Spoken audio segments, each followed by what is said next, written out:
la khaufun alaihim walahum mereka tidak akan mengalami ketakutan baik kehidupan dunia maupun kehidupan akhir. Bahkan para malaikat itu mengatakan ke wali-wali nahnu awliyaukum fil hayatid dunya wa fil akhir. Kita ini teman kamu, saudara kamu, mitra kamu. Terus cara berpikir niku udan niku rahmat, terus termasuk tobat sing sah. Niku dawuh Imam Ghazali kon adus nganggo banyu udan sing ceblok langsung. Mergo nak liwat kenteng kadang kentenge iku hasil sumbangan proposal. Terus pun sing langsung mawon, sing liwat plastik pun mboten mandi niku. Pun mboten mandi niku sing niku mau sama niku. Terus dulu di antara syarat tobat niku dawuh Imam Ghazali niku adus udan sing prawan, maksudnya sing asli ceblok saking putih langit niku langsung sampean ombe. Nak tepak nggih tobat, nak mboten tepak nggih lara niku. Kenapa sholat itu lebih indah ketimbang nikmatal wiqo misalnya, nikmatnya hubungan biologis? Jawabnya ulama itu gini, lucu jawabannya sederhana. Nikmatnya kamu punya anak itu apa? Jawabnya ulama itu lucu. Kalau sakit dia sembuh, kalau hilang dia datang. Saya ulang lagi ya, kalau sakit dia sembuh, kalau hilang dia datang. Sekarang orang tua yang punya anak sakit koma di UGD atau di emergency, itu senangnya tuh mengalahkan kesenangan apa saja. Kira-kira orang yang berhubungan intim atau yang hubungan biologis dengan orang yang sedang anaknya sembuh dari koma, senangnya senang mana? Senang yang melihat anaknya sembuh dari koma. Senikmat apapun hubungan biologis, senang anaknya yang hilang ketemu. Nah, kalau anak ketemu saja orang seseneng itu, apalagi kita di surga. Ketemu zat yang lama kita sembah, yang lama kita rindukan, yang lama kita rindu. Kemudian ketemu di surga. Maka tidak ada artinya surga tanpa melihat Allah Subhanahu wa ta'ala. Memang harus dijelaskan secara rohani. Akhirnya orang ngerti bahwa nikmat tertinggi di surga adalah melihat Allah Subhanahu wa ta'ala. Kan kalau anak-anak muda mungkin protes, ya enggak, ya enak kumpul sama widadari gini-gini. Oh itu kan yang trauma bojone jelek gitu. Oh itu yang bojone jelek mesti kesusu masuk surga karena itu sudah jelek, cerewet, nggak mati-mati kan gitu. Terus dia ingin masuk surga mesti niatnya welek, mesti pikiran pertama itu kumpul widadari. Tapi ada ulama yang bikin analogi tadi. Misalnya istri kamu cantik. Kemudian anak kamu sakit, koma. Hubungan dengan istri sama dengar berita anak kamu sembuh, seneng mana? Seneng anak sembuh. Sama anak yang hilang, seneng mana? Anak yang hilang ketemu. Maka terus ulama bisa menjelaskan itu. Kalau orang ketemu anaknya seseneng itu, apalagi ini ketemu Tuhannya yang bertahun-tahun disembah. Kemudian tidak pernah melihat. Di surga itu nanti kita melihat Allah Subhanahu. Makanya Allah begitu bangganya mempromosikan surga. Surga itu apa? Surga itu wujuhu yauma idzin nadhirah ila rabbiha nadhirah. Yaitu wajah-wajah berseri-seri dan melihat. Itu tanpa dijelaskan seperti ini Anda akan janggal. Enaknya di mana? Tapi setelah dijelaskan detail gini oleh ulama, maka kita akan tahu. An-ni'matul uzma sing enggak ada perbandingannya adalah nikmat masuk apa? Surga karena melihat Allah Subhanahu. Ya jadi saya berkali-kali pokoknya minta sekali hadil umat harus umat yang rasional terutama dalam mengemban tauhid karena tauhid ini yang disebut kalimah sampai Allah mengistilahkan kepada Nabi Ibrahim itu waja'ala kalimatam baqiyatan fi aqibi. Kalimat tauhid adalah kalimat yang akan abadi di anak cucunya Nabi Ibrahim, baik anak cucu yang karena gen mau anak cucu yang karena sebab yaitu santri dengan kiai. Dan itu caranya gimana? Umat Islam jangan berhenti belajar mantek. Makanya di MGS, di Qudsiah, di TBS, semua pondok pasti ngajarkan mantek, di Bendan, ilmu logika. Itu tadi, kalau kamu tidak bisa menemukan tauhid dengan cara tadi, dengan cara al-alam mutaghayyir, wa kullu mutaghayyir hadis labudan min buktis, paling tidak pakai ilmu yang dilakukan Rasulullah SAW. Itu masyhur itu. Saya sering cerita di mana-mana.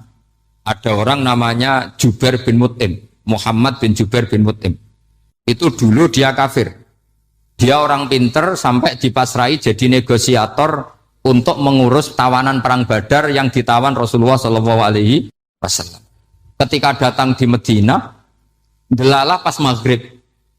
Nabi baca wattur wa kitabim mastur. Di antara ayat yang dibaca Nabi itu am khuliqu min ghairi syai'in.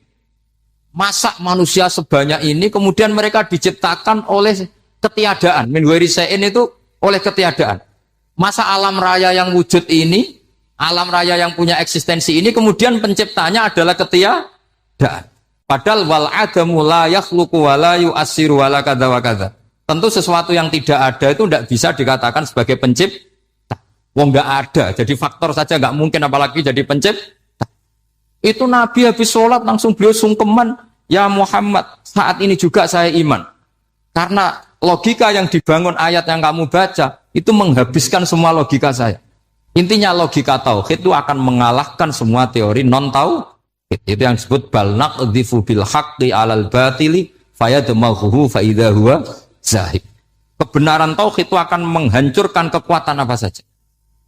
Fayadmaghuhu itu di tafsir Tobari disebut dorbatan tasujud dimah. Satu pukulan sing sampai menjadikan otak itu hancur. Lainnya disebut damagho, dimah itu maknanya otak. Maka kamu jangan khawatir kalau Islam didiskusikan di Uni Soviet, didiskusikan di Kanada, didiskusikan di Korea, pasti kalimat tauhid akan mengalahkan kalimatul batil. Pasti ja'al haqqu wa zahaqal batil. Innal batila kana zahuq. Tapi syaratnya kita harus kuat. Makanya saya ini senang sekali yang namanya ngaji itu saya senang. Karena saya tadi bercita-cita ingin jadi dosen setelah mati. Karena di dunia sudah tidak jadi apa? Dosen. Saya ingin seperti Imam Amudi. Pertama ketemu Allah, beliau disuruh ngajar malaikat tentang ilmu apa? Matematika yang mengarah ke tauhid. Jadi diajarkan. Kamu tahu angka 2, angka 3, angka 4. Semuanya bersumber dari angka 1. Berarti semuanya berawal dari 1. Gak tahu setelah itu malaikatnya dites lagi apa enggak. Gak tahu. Pokoknya pas itu malaikat ya paham semua. Oke. Kayak apa hebatnya umat Rasulullah Shallallahu Alaihi Wasallam? Karena akalnya kok. Sehingga kita harus kuat. Sehingga kalimat yang benar disebut kalimatul haqqin alaiha nahya wa alaiha.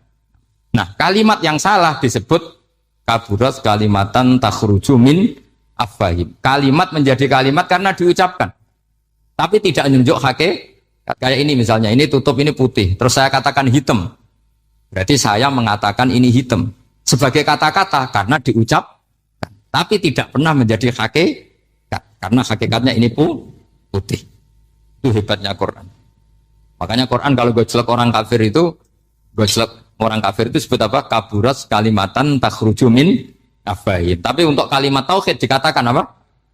Yusabbitu walladzina amanu bil qaulif tsabit fil hayatid dunya wa fil akhirah. Sebagian disebutkan wa ja'alaha kalimatam baqiyah. Kenapa kalimat tauhid itu kalimat yang abadi? Karena Allah sebagai Tuhan di dunia juga sebagai Tuhan di akhirat dan selalu Tuhan pada masa yang tidak terbatas. Itu disebut wa ja'alaha kalimatam baqiyah. Kemudian umatnya Nabi mengganti kalimat yang gampang. Allah punya sifat baqa, punya sifat akhir. Maksudnya akhir itu la akhirah. Terus semuanya. Yang paham ya alhamdulillah, yang enggak paham dikon ngapal wujud idam baqa mukhalafatul khawadisi qiyamuhu bi nafsi wahdaniyat qudrat irad. Wes paham. Lah kok sing rada alim terus roh bedane iki sifat ma'ani iki maknawiyah. Cara Mu'tazilah ngene, cara ahli sunnah ngene. Wah itu sudah kejlimetan. Sementing wujud idam. Nah, kenapa pertama yang disebut wujud? Karena yang membedakan kita dengan paham ateisme itu ya sifat wujud. Yaitu mereka mengatakan alam raya ini dimulai dari ketiadaan. Wah itu akal mana saja itu nggak bisa nerima. Masa ketiadaan menciptakan sesuatu yang ada. Maka kata Ibnu Hajar al-Asqalani ketika mentafsirkan mensarai hadis salasun mangkunna fihi wajata halawatal iman. 3 hal ini kalau kamu faham maka menemukan manisnya iman. Manis itu enak. Terus kata Ibnu Hajar al-Asqalani, saya masih ingat betul dalam sarahnya Fathul Bari, wa yusamma inda ahlil aql, misalnya al-iltizat al-aqli. Agama ini mengajarkan kenyamanan cara berpikir. Coba kalau sampean seorang doktor atau seorang profesor atau seorang pinter, kemudian kamu dipaksa mengimani bahwa alam ini diciptakan oleh ketiadaan, itu bisa tidur enggak? Oh, enggak bisa tidur. Sampean misalnya orang pinter, dididik di kampus atau dididik di pondok. Alam ini yang wujud, yang menciptakan itu sesuatu yang tidak wujud. Kamu bisa tidur enggak kira-kira?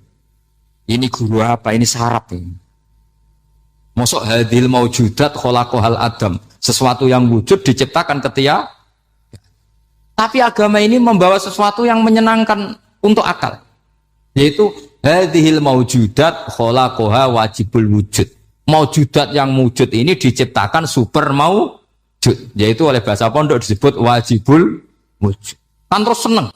Wajar dong kalau sesuatu yang ada diciptakan oleh yang ada. Lah tentu ada pencipta, terus ada super, disebut wajibul wujud. Kan terus enak. Nah, itu kata Ibnu Hajar al-Asqalani disebut wajadah halawatal iman. Sehingga kita tidak usah khawatir. Makanya saya itu termasuk orang yang nggak khawatir. Apapun rusaknya dunia ini, kacaunya dunia ini, akan kalah dengan kalimatut tauhid.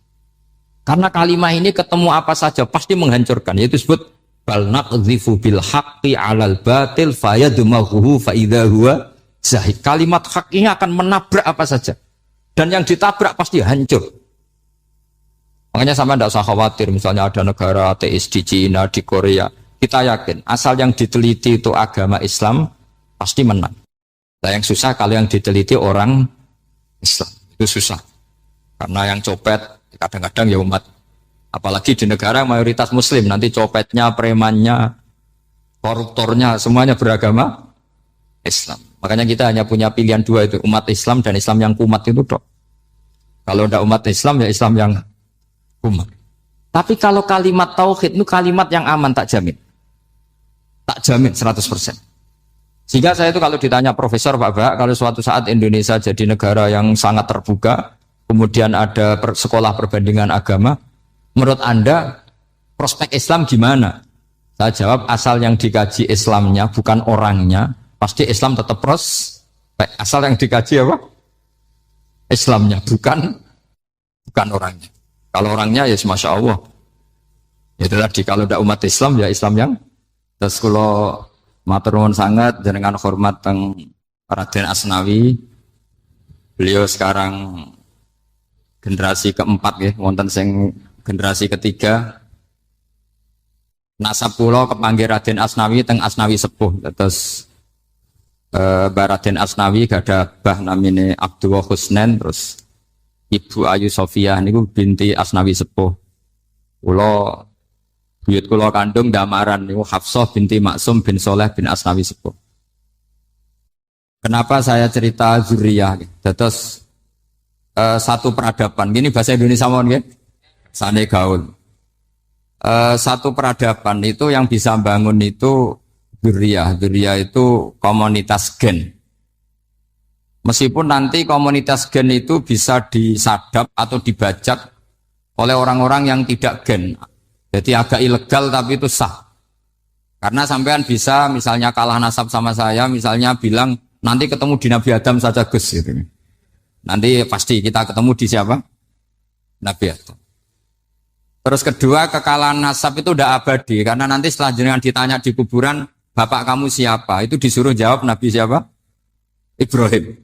Terus kekalahan nasab sampean nanti berakhir di kuburan karena nanti dijawab siapa bapak kamu? Disuruh jawab siapa? Nabi Ibrahim. Jadi yang punya bapak Karmen apa itu sudah selesai, sudah nggak dipakai lagi. Nanti pakai siapa? Nabi siapa? Ibrahim. Nah, kenapa saya cerita bahwa nasab gen itu akan disatukan oleh satu visi ilmiah yang objektif. Gini ku dawe Nabi Yusuf, wattaba'tu millata abai Ibrahim wa Ishaq wa Yaqub. Terus dawe Nabi Yusuf, maka nalana an nusyrika billahi min syai'. Jadi saya ngikuti leluhur saya. Ini dengerin ya, saya ngikuti leluhur saya, yaitu Nabi Yakub bin Ishak bin Ibrahim. Leluhur saya itu siapa? Maka nalana an nusyrika billahi min syai', yaitu keluarga besar yang tidak pernah melakukan kemusyrikan. Ya, keluarga besar kami punya tradisi tidak pernah melakukan kemusyrikan. Dan bahkan itu dibahasakan Tidak mungkin kita ini melakukan kemusyrikan. Maka nalana itu kira-kira kalau bahasa Indonesia itu kita ini tidak mungkin melakukan kemusyrikan. Nah, kenapa demikian? Itu berangkat dari logika yang permanen. Disebut yusabbitu Allahu alladziina aamanu bil qouli tsabiti fil hayatid dunya wa fil akhir. Logika permanen itu begini misalnya. Kita ini kan hidup dari bapak dari ibu terus sampai Nabi Adam. Kemudian setelah Nabi Adam ini berakhir, kemudian kita mau tidak mau berpikir Nabi Adam itu siapa? Terus diterangkan ternyata Nabi Adam itu satu makhluk hidup yang mulanya dari tanah. Lewat wahyu Allah, lewat titah Allah kemudian jadi manusia yang bernama Adam. Sebelum Adam ada bumi, ada langit, ada cakrawala macam-macam. Kemudian itu kita rumuskan lagi, asal usulnya adalah tidak ada. Adamiyun makhdun. Akhirnya kita tahu bahwa alam raya ini diwujudkan setelah dari tidak ada. Nah tentu terus kita berpikir, dari tidak ada menjadi ada itu pasti penyebabnya adalah sesuatu yang ada. Nah yang ada itu disebut wajibil wujud. Karena wajibil wujud ini wujud sendiri, nggak ada saingannya. Karena Allahu ala syai'amahu, Allah ada dan tidak ada pesaingnya. Maka kita ini berpikir nggak mungkin ada kekuatan manapun yang menyamai Allah. Sehingga nggak ada Yesus mungkin menyamai Allah, nggak ada Fir'aun, nggak ada Lata, nggak ada Uzza. Makanya disebut maka nalana an nusyrika billahi min syai'. Kita ini tidak mungkin melakukan kemusyrikan. Sama tidak usah tanya saya, Gus, tapi orang menjadi musyrik itu kan mungkin. Jawabannya itu tetap nggak mungkin. Kemusyrikan itu satu teori yang nggak mungkin. Tapi kalau orang musyrik itu mungkin. Tapi karena kita kenal yang membawa kita beliau banyak ke Korea. Saya itu beli pesolatan tuh bukan 1, 2 sampai 2 kerdus, 3 kerdus. Itu mulai saya niai sampai sekarang. Tak bawa ke Sragen, ke Solo 3, termasuk tak bawa ke Korea. Jadi mungkin ya ini GR saya ngaji di sini itu barokahnya jualan pesolatan. Tapi bukan jualan yang cari laba enggak, karena tak gratiskan, tapi itu dagang akhirat lah kira-kira gitu. Jadi kalau saya masuk neraka kita era pantas, bakul pesolatan kok masuk neraka gitu, kayak itu nggak pantas itu. Karena saya termasuk orang ya yang cara berpikir itu optimis. Dulu di sini ada orang alim alama namanya Raden Asnawi. Terus kemudian sejarah agak berpolemik, ada yang mengatakan beliau itu muridnya Syekh Nawawi, ada yang mengatakan tidak. Apapun itu yang saya yakini adalah beliau ya saling istifadah lah, saling bermanfaat bagi Syekh Nawawi Banten. Saya punya catatan sejarah banyak tentang Raden Asnawi karena guru-guru kita itu akan ketemu di Syekh Nawawi Banten. Yaitu kita tahu misalnya saya ngaji Mbah Mun ngaji Mbah Zubair misalnya ngaji Syekh Fakih Mas Kumambang, ngaji Mbah Mahfud, terus ngaji Sayyid Abi Bakar Sato, terus ngaji Sayyid Zaini Dahlan. Kalau keluarga sini mungkin misalnya Gus Hafid, Mbah Niam, Mbah Zuhri, terus Raden Asnawi. Raden Asnawi kita tahu nikah dari istri mudanya Syekh Nawawi, yaitu Nyai Hamdana. Saya sering diceritani Mbah Mun, terus Nyai Hamdana punya anak yang namanya Zuhriyah dari Syekh Nawawi. Kemudian setelah dinikahi Raden Asnawi, punya anak namanya Zuhri, Minan, Ni'am, terus sampai ke Gus Hafid itu, Hafid bin Ni'am. Kenapa saya cerita ini? Karena kealiman itu adalah sesuatu yang dibanggakan Allah. Imam Amudi itu ulama ahli matematika. Jadi ada ulama itu ahli matematika. Dia nggak pernah ngajarkan pesolatan, zakat, sholat, tapi dia ngajar matematika. Kemudian dari matematika itu beliau menjadi ahli tauhid. Sehingga nanti Mungkar Nakir itu gak akan tanya dia marabbuka wa manabuka, karena dia punya rencana. Yang ngajar tauhid itu saya, kata. Jadi kalau dia akan marabbuka, pangeran kamu itu siapa? Malaikat malah dilawan. Kamu pernah ngajar tauhid? Saya ini guru tauhid. Singkat cerita, saking keramatnya Imam Amudi, kata Allah, ya Amudi, presentasikan ilmu tauhid yang lewat jalur matematika ke semua malaikat saya. Semua malaikat saya tahu cara berpikir matematis. Karena malaikat itu imannya itu iman mauhibah, karena dia malaikat, ya iman karena tahu neraka, tahu surga, terus dia iman. Kalau kita enggak, kita iman tuh pakai logika, jadi lebih keren. Loh betul. Malaikat itu ketika bangga, ya Allah, apa ada orang yang imannya di atas kita? Jawabnya Allah ada. Siapa? Ya orang-orang kudus, kata Allah. Kira-kira gitu. Kenapa? Ya betul. Karena kamu iman saya itu wajar, kamu tahu saya. Tapi mereka nggak tahu saya, tapi iman. Kenapa bisa iman ya Allah? Karena mereka punya logika, punya akal. Akhirnya Imam Amudi disuruh sama Allah presentasikan logika tauhid kamu lewat jalur matematika. Malaikat disuruh dengerin semua, Isma'u ya malaikati, ini mimpinya wali. Terus Imam Amudi mulai mengajarkan nisbatul isnaini ilal wahid wa nisbatus salasa wal arba'ah ila ma la nihayatalah, niku binisbatin wahidah, yaitu far'un minal asli wa huwa al wahid. Mbok angka sebanyak apapun 2, 3, 4 sampai 1 miliar, itu nisbatnya ke angka 1 adalah nisbatul far'i ilal asli. Semuanya berasal dari satu. Maka hadhil awalim atau hadal alam ila ma la nihayatalahu, tetap semuanya ini cabang dari satu, yaitu wujud dari satu, yaitu Allah Subhanahu wa ta'ala. Sehingga semenjak itu ditiru sekian ulama. Akhirnya malaikatnya mantuk karena kepastian kalau Allah satu yang diyakini malaikat itu sepasti logika yang dibangun orang-orang manusia ini, padahal tidak ngerti Allah Subhanahu wa ta'ala karena pakai akal. Sehingga di pondok itu orang harus ngerti mantek. Orang mantek itu ilmu yang jelimet tapi menyenangkan. Biasanya sing sinau ambek rokokan, sawangannya kayak filosof. Jadi paling kan agak paham dia alasan.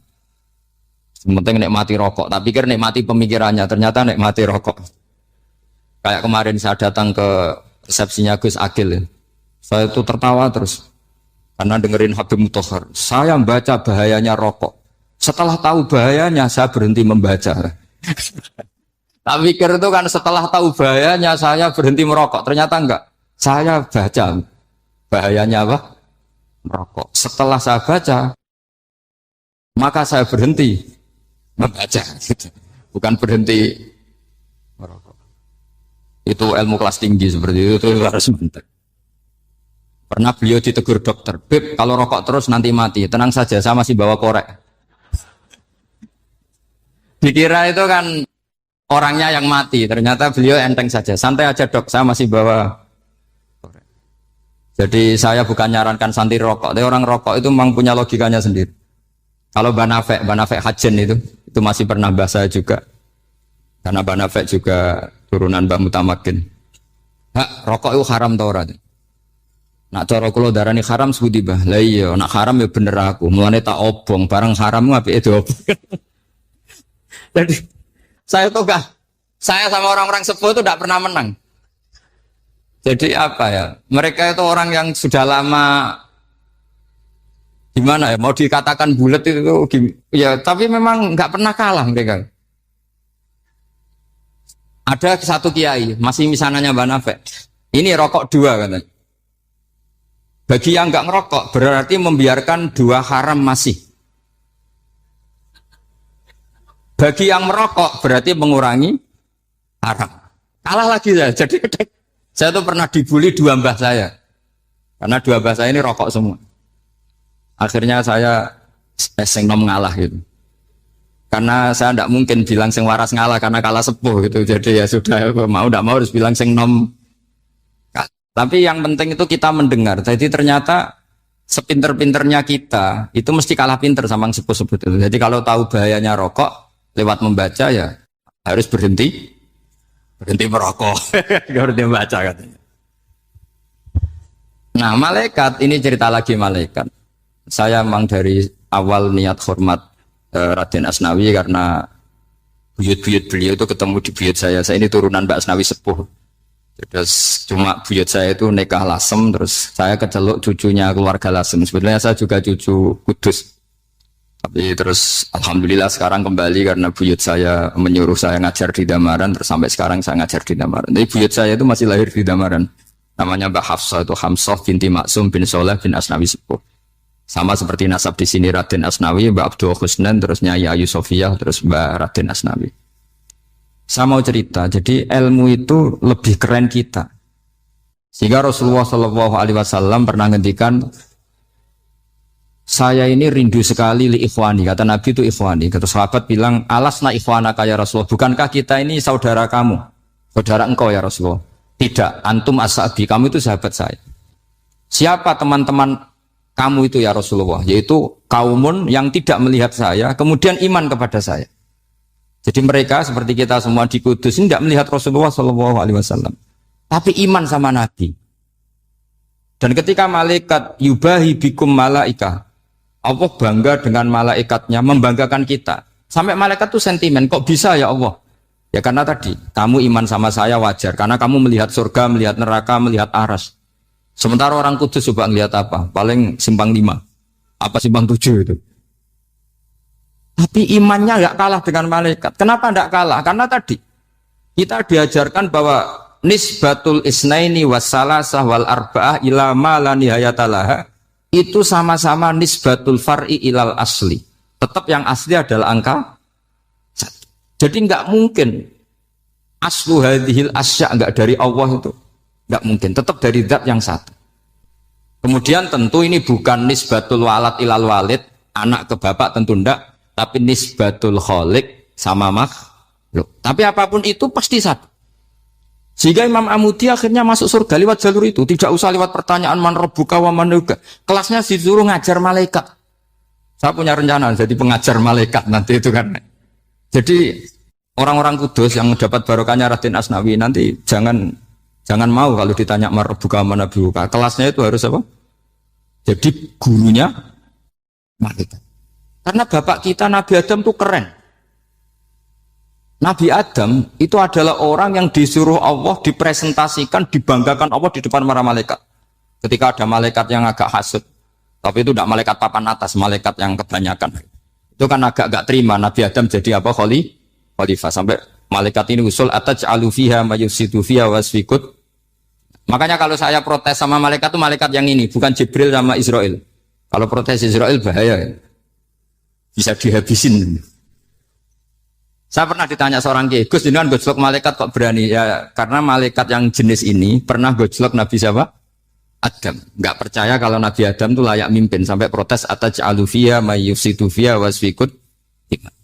Tapi apa yang terjadi? Allah mengajarkan satu ilmu di Nabi Adam, kemudian disuruh meresentasikan. Qala ya Adamu ambihum bi asma'ihim. Adam, coba kamu presentasikan ilmu kamu. Karena Nabi Adam fasih mempresentasikan ilmu, kata Allah, kamu bisa enggak sepinter Nabi Adam? Enggak bisa ya Allah. Makanya sudah saya bilang, ini a'lamu malah. Saya lebih tahu siapa yang layak mimpin. Jadi layak mimpin itu pertama harus kuwatul ilm. Ilmunya itu harus kuat.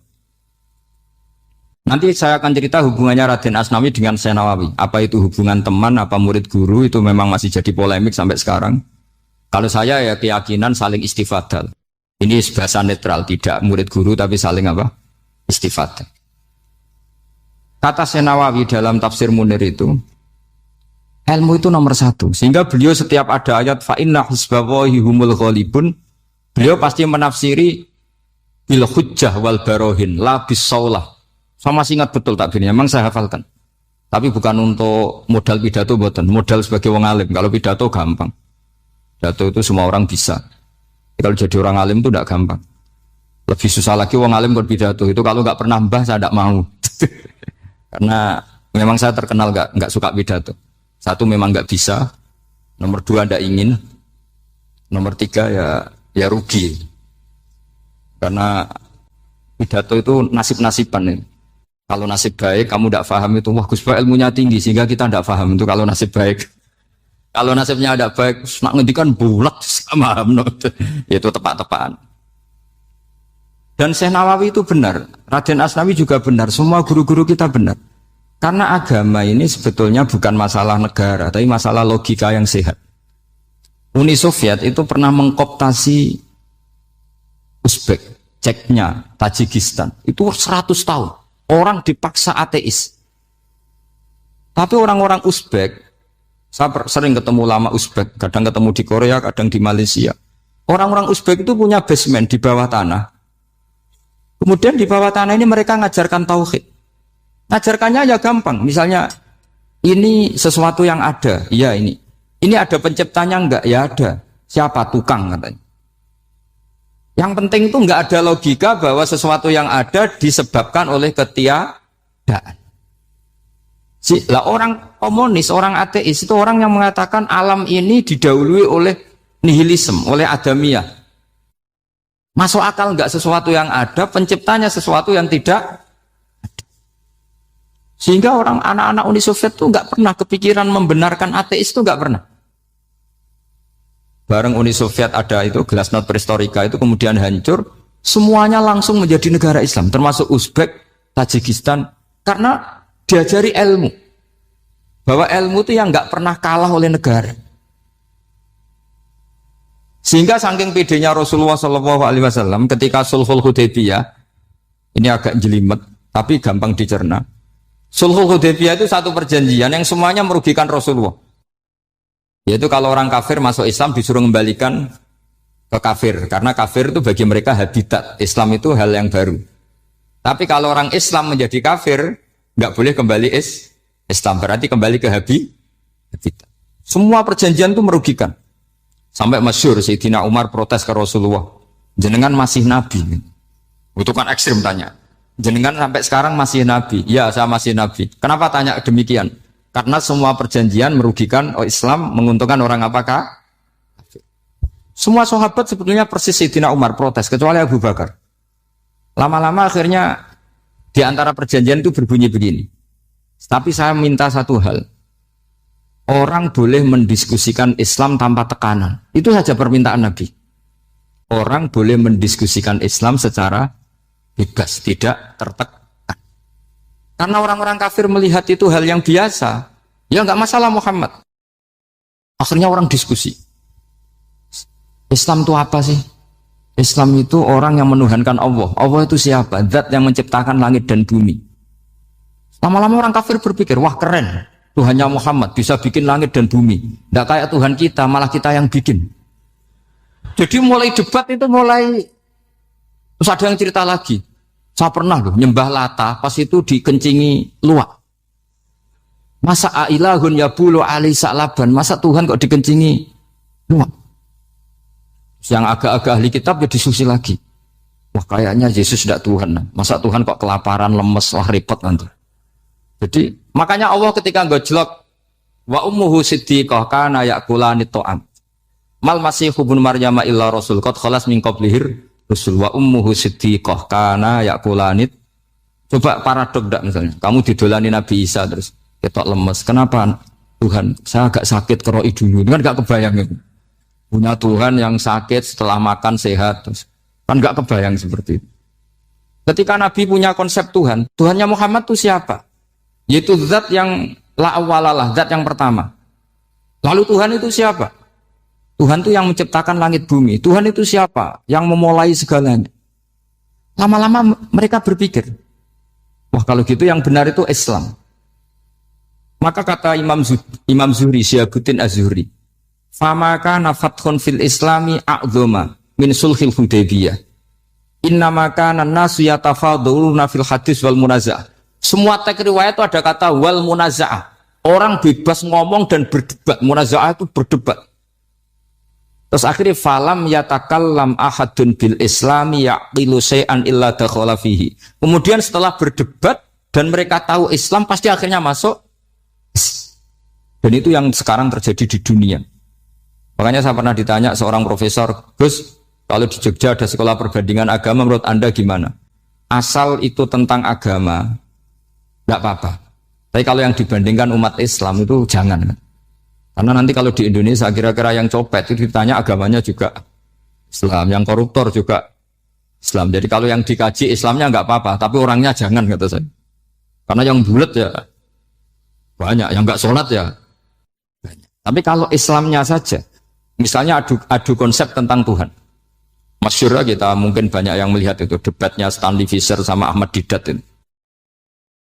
Tuhan kamu siapa ini itu sama Didat cerita Tuhan saya itu lam yalid walam yulad walam yakul lahu kufuwan. Itu spontan ada seorang mahasiswi bilang sepertinya Tuhan Anda lebih menarik kan? Karena Tuhan Anda yang menciptakan langit bumi, yang Tuhan ini kok lahirnya sudah di bumi, masa lahir-lahir langsung jadi Tuhan. Jadi akhirnya falam yatakallam ahadun bil islami yaqilu syai'an illa dakhala fihi. Sehingga agama ini apa? Agama itu adalah kalimat tauhid. Kalimat itu apa? Logika yang terbangun. Nah, ketika logika itu terbangun maka disebut yusabbitu Allahu alladzina amanu bil qaulis tsabit fil hayatid dunya wa fil akhirah. Allah itu akan menetapkan satu kaul, satu presentasi ilmiah atau satu kesimpulan ilmiah. Yang kesimpulan itu nyata benarnya. Dan ini akan nyata terus baik di kehidupan dunia maupun kehidupan apa? Seperti Allah sebagai Tuhan. Itu akan nyata terus. Di dunia Allah ya Tuhan, nanti di akhirat juga Tuhan. Tapi Tuhan selain Allah, maka menjadi Tuhan ini nunggu ada yang menuhankan. Misalnya Fir'aun, itu jadi Tuhan karena ada yang menuhankan.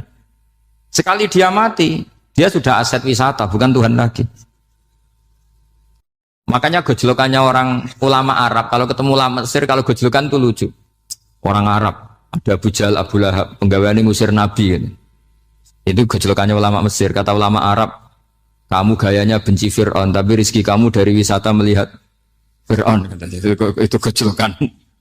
Gejolokannya ulama Arab sama ulama Mesir. Sehingga agama ini mengajarkan apa? Satu kalimat.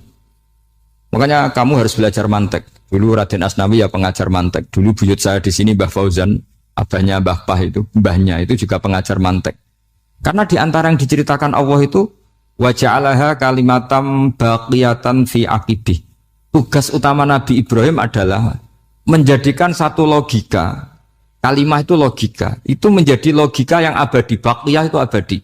Fi aqibih di anak turunnya Nabi Ibrahim. Misalnya begini, saya beri contoh ya. Misalnya saya mengatakan teh ini hitam, itu menjadi kalimah karena diucapkan, tapi tidak menunjuk hakikat karena tehnya berwarna apa? Kuning. Sehingga Quran kalau menyalahkan orang kafir itu ngendikannya kaburas kalimatan takhruju min afwahihim. Omongannya orang kafir itu menjadi kalimat karena diucapkan dari mulutnya. Kenapa menjadi kalimat? Karena diucapkan tapi tidak menunjuk hakikat. Seperti orang mengatakan 2 ditambah 2 itu 10. Itu kalimat, tapi kalimat yang salah. Karena tidak menunjuk hakikat. Seperti orang kafir mengatakan Tuhan itu 3. Itu kalimat karena diucapkan, tapi tidak menunjuk hakikat. Tapi ketika seseorang mengatakan Allah itu Tuhan, Tuhan itu satu, itu disebut kalimatu haqqin 'alaiha nahya wa 'alaiha namut. Mriki tahlilane wa 'alaiha napa wa biha. Wa 'alaiha napa biha.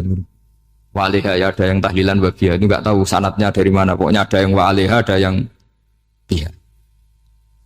Kenapa dikatakan kalimat tauhid? Karena kalimat yang dari kesimpulan berpikir. Dan agama ini dibawa Nabi Ibrahim itu untuk membawa kalimat tauhid. Ciri utama kalimat tadi, kamu yakin seyakin-yakinnya bahwa nisbatul snaini wassalasah wal arba'ah ila ma la nihayatalaha itu kanisbatis nain ilal wahid, yaitu semuanya far'un minal asli. Aslinya adalah wahid. Sehingga di kitab, saya pernah ngaji Mbah Mun, namanya kitab Al-Husunul Hamidiyah. Itu dikarang oleh ulama-ulama sekarang, itu diajarkan di MGS. Ini mbah-mbahnya Gus Akil, pendirinya madrasah MGS. Itu ada gambarnya di situ. Di situ ada gambar piramida, ada gambar hewan, ada gambar pohon. Kata yang ngarang, gambar sedetail ini, sejelimet ini dimulai dari nuktah wahidah, tetap dimulai dari satu titik. Dan ini disebut nuktatil wujud. Jadi bahwa orang kudus sebanyak ini tetap dimulai dari satu orang, yaitu Adam. Adam dimulai dari ketiadaan. Lalu siapa al-mujid? Pewujudnya siapa? Hanya Allah Subhanahu wa ta'ala. Sehingga ulama-ulama termasuk Syekh Nawawi itu paling suka ngendikan semua makna Quran dikumpulkan di Fatihah, Fatihah dikumpulkan di Bismillah, Bismillah dikumpulkan di Ba, karena di Ba itu ada titik nukdotil wujud, yaitu disingkat bi kana makana wa bi yakunu ma yakun. Karena saya, kata Allah, semuanya akan ada, dan karena saya yang enggak ada semuanya suatu saat disebut nukdotil wujud. Nah, kita meyakini kalau Allah satu itu seyakin-yakinnya, karena nggak mungkin angka nggak dimulai dari angka satu. Begitu juga gambar seapapun jilumete. Misalnya sampean gambar zaman saya kecil, gambar paling favorit itu apa, kambing bertarung. Itu gambarnya kan susah. Daripada gambar kambing bertarung susah terus dibikin kotak saja, tembok. Kalau tanya gurunya, gambarnya mana? Di belakang tembok, Bu. Ini itu dulu saya diwarai anak-anak nakal. Jadi semua satu gambar itu disuruh gambar harimau, yang satu disuruh gambar kambing bentrok, yang satu disuruh gambar matahari, semuanya kotak semua. Ini itu, Bu, gambarnya di belakang apa? Tembok. Maka nggak kelihatan kata sih. Jadi gurunya kalah cerdas. Dan guru itu sebenarnya nggak pernah menang, karena murid itu lebih pinter. Itu teman saya dulu kalau ngaji itu, kalau tes itu ngerpek baca. Gurunya marah, kamu tes kok baca? Enggak ngerpek, Bu. Ini belajar di kelas. Katanya belajar kapan saja, di mana saja. Ajo. Jadi apa ya? Orang itu kadang yang salah itu lebih masuk akal kadang-kadang ini. Saya teruskan ya supaya ini dapat barokahnya Raden apa? Asnan. Saya mohon sekali ya, kalimatul haqqin itu harus kamu jaga. Caranya jaga ya tadi. Kalau kamu tidak bisa ilmu mantek, misalnya al-alam mutaghayyir wa kullu mutaghayyir hadis la budda min muhdits, itu kan jelimetan. Pakai saja teori umum bahwa gambar apapun jelimetnya itu dimulai dari satu titik. Karena nggak dimulai dari satu titik. Maka alam apapun jumlahnya nggak terhingga, tetap dimulai dari al-wahidul qahar, yaitu satu titik. Yaitu dalam konteks tauhid tentu itu Allah Subhanahu wa ta'ala. Sehingga Nabi Ibrahim itu orang paling sukses bikin waja'alaha kalimatam baqiyatan fi aqibi. Terus Nabi Muhammad begitu, sahabat gitu, sampai kita sekarang diajari ilmu mantek. Ilmu mantek itu logika yang nggak terbantahkan. Karena mau tidak mau. Kata Imam Syafi'i, fa innal uqula muttarratun ila qabulil haq, karena akal akan dipaksa menerima kebenaran. Dan itu yang terjadi di Uni Soviet. Dikoptasi 100 tahun untuk berfaham ateis, dilawan oleh ilmu, tetap menanamkan ilmu tauhid, ilmu mantek. Ketika Uni Soviet secara politik runtuh, semuanya menjadi muslim, termasuk negara-negara yang dulu dikoptasi. Maka kamu tidak usah kecil hati di Indonesia, bahwa apapun rusaknya negara ini, asal kita cara bertauhid benar, insya Allah tetap meninggal husnul khotimah. Karena sudah janjinya Allah, yusabbitu walladzina amanu bil qaulits tsabit. Sing jelas itu nomor satu tuh al qaulits tsabit. Memang itu logika yang masuk akal. Jadi jangan kira semua orang ditanya marrob, bukan, ndak. Banyak ulama yang nggak ditanya, masyhur itu dalam cerita keramat-keramat. Ada guru tauhid ngajarin tauhid. Setelah ditanya mungkar nakir, Imam Malik datang. Kamu nanya ini, man rabbuka man nabiyuka, kamu tahu ini guru Umul Barohin yang tukang ngaji tauhid. Guru tauhid kok ditanya apa? Malaikatnya nggak jadi tanya. Dan saya percaya cerita-cerita seperti itu karena secara umum itu ala inna auliya Allahi la khaufun alaihim walahum yahzanun lahumul busyra fil hayatid dunya wa fil akhir. Artinya kalau wali itu kok ditanya mungkar nakir berarti ngalami ketakutan. Karena di situ kan digambarkan mungkar nakir itu sewangar, bawa gudam. Kalau yang tanya nggak bisa dipukul sampai ajur sak walang-walang. Pokoknya ceritanya kan seru seperti itu. Berarti kalau betul begitu terus ayat la khaufun alaihim walahum yahzanun kayak apa? Makanya dalam kitab Nashihul Ibad itu ada cerita ini. Sampean boleh nggak sependapat dengan saya, tapi semoga nasib sampean nanti digebuki malaikat. Karena orang itu akan mengalami seperti yang dirasakan. Anak indadzoni abdibi. Saya tidak bayangkan akan mengalami itu. Makanya saya ini ngajar tauhid terus. Paling tidak kalau ditanya marabbuka man nabiyuka, sampean tahu profesi saya. Saya ini pengajar tauhid. Dan biji saya 9. Dulu saya di MGS, kalau ada teman bijinya tauhid kok 4, segala ahli swarga, tauhidnya jeblok. Dari kalau bijinya 4 segala ahli swarga, tauhidnya apa? Jeblok. Tapi yang bijinya 9, ahli swarga, tauhidnya itu, saya dulu bijinya 9. Terus 9 terus sampai tamat. Karena nggak ada biji 10. Karena kalau 10 itu kan terlalu sempurna, nggak baik lah manusia kok sempurna gitu. Jadi sudah 9 aja kan. Tapi sebetulnya pantasnya ya dapat 10. Bemergo saake, bemergo tenan enggak tahu saya. Di Nashihul Ibad itu ada cerita gini dan saya percaya itu. Di sarahnya itu. juga di Sarah apa itu yang di Sarah Isen Nawawi itu. Pokoknya saya kalau ingat Raden Asnawi pasti ingat Senawawi. Saya tidak memastikan apa murid guru apa saling istifadah, yang jelas itu teman dekat, teman fil ilm. Sayyidina Ali itu pernah minta kasaf sama Allah. Saya percaya tidak semua orang alami marbuka ditanya itu. Ya Allah, saya minta kasaf. Kasaf itu ngerti alam gaib. Ingin tahu Umar. Jadi diam-diam Sayyidina Ali itu ya mangkal sama Sayyidina. Wong kok keras ngon. Agar wong kok tahu disentak. Jajal wani nyentak malaikat Torah itu kata Sayyidina. Jadi dia minta kasaf karena kenangannya dia melihat Umar itu semua orang pernah disentak sama Sayyidina Umar itu. Sayyidina Ali minta kasaf. Ya Allah, saya ingin melihat Umar menghadapi mungkar nakir. Masih garangkah apa enggak? Itu dah, itu tidak. Minta kasaf. Pas kasaf beliau bangun dari kubur, duduk. Dilihat sama Sayyidina Ali ini ngalami kasaf. Sama ndak usah tanya. Enggak wali kok tanya. Ya sudah pokoknya percaya aja. Akhirnya malaikat mungkar nakir datang. Itu di situ digambarkan matanya itu kalkidril mughalla, kayak apa itu panci yang dibakar. Wah, soal seru. Semua nang Sayyidina Ali. Baru ini kamu akan takut gitu. Tapi ternyata enggak. Umar bangkit disentak orang tua itu. Kamu tahu menghadapi siapa? Yang sopan. Wah, sontak. Kaget malaikatnya itu karena enggak pernah ngalami disentak. Mungkin itu pertama. Kaget. Memangnya kamu siapa? Saya ini teman kekasih Tuhanmu. Saya yang diandalkan temannya sebenarnya bukan dia. Ana sohibu habibillah. Saya ini temannya kekasihnya Allah. Jadi dia mengandalkan temannya sebetulnya, bukan mengandalkan dirinya. Oh, kamu temannya Nabi Muhammad? Iya, saya Umar, temannya Nabi Muhammad. Kamu harus hormat sama temannya kekasih kamu. Terus mulai itu. Akhirnya matur Allah. Ya Allah, apakah prosedur seperti ini bisa dinego? Sama Allah. Oh iya katanya. Kamu kalau menghadapi kekasih saya jangan seperti itu katanya. Semenjak itu beliau sopan santun, dua mungkar nakir itu. Jadi ini berita gembira. Jadi sebetulnya itu enggak. Tapi kita ini kan enggak punya nyali nyentak mungkar nakir.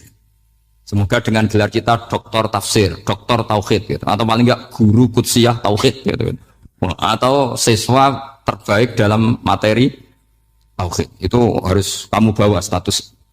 Jadi jika nanti ini saya ranking 1 tauhid, masa masih ditanya marbuka waman nabi. Dan itu menurut saya sah. Sama nggak usah protes takbirin di, susah usah takbiran.